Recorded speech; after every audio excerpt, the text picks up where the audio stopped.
Hey everyone, Victor is here, and in this video I wanna go over the synthesis where we start from this methyl cyclohexene over here and we end up adding extra carbon chain over here to the second carbon of our double bond. So typically when we are thinking about the carbon-carbon bond formation, we are usually going to go with the Grignard reaction, which often gives an alcohol as the product, but obviously we don't have an alcohol. Instead we have an alkene, and alkenes can be easily made via a simple E1 style elimination reaction, which means that the molecule that we have right before our predecessor is going to be this guy over here. Now, the Grignard reaction requires the carbonyl group, so the reagents that made my alcohol would be something like this methyl cyclohexanone that I have on the left side and ethyl magnesium bromide. And of course, we can make that cyclohexanone intermediate pretty easily from the starting material in just a couple of steps,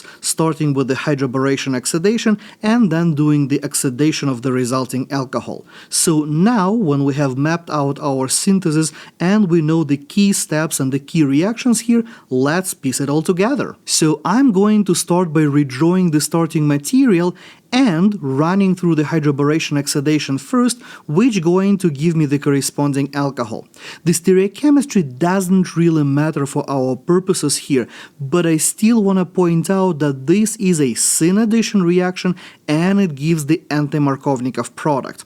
Now, once we have our alcohol, we are going to oxidize it to a ketone. Now, since this is a secondary alcohol turning into a ketone, we can choose, well, pretty much any oxidizing agent we like without worrying about the overoxidation here. So I'll go with the PCC because, well, why not? And from here you already know the drill. We are going to start with the Grignard first, which going to make our new bond right over here, so I'm going to show that this is my new carbon-carbon bond, and after that we are going to wrap our synthesis up with the elimination reaction, so that is just a simple E1 style elimination where I'm going to use sulfuric acid and heat, and we get our final product. Now, of course, this is not the only way to pull off this synthesis.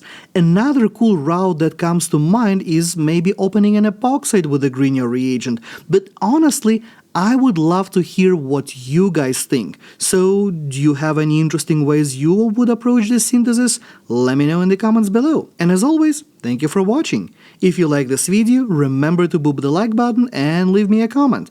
Check out this video next, and I will see you next time.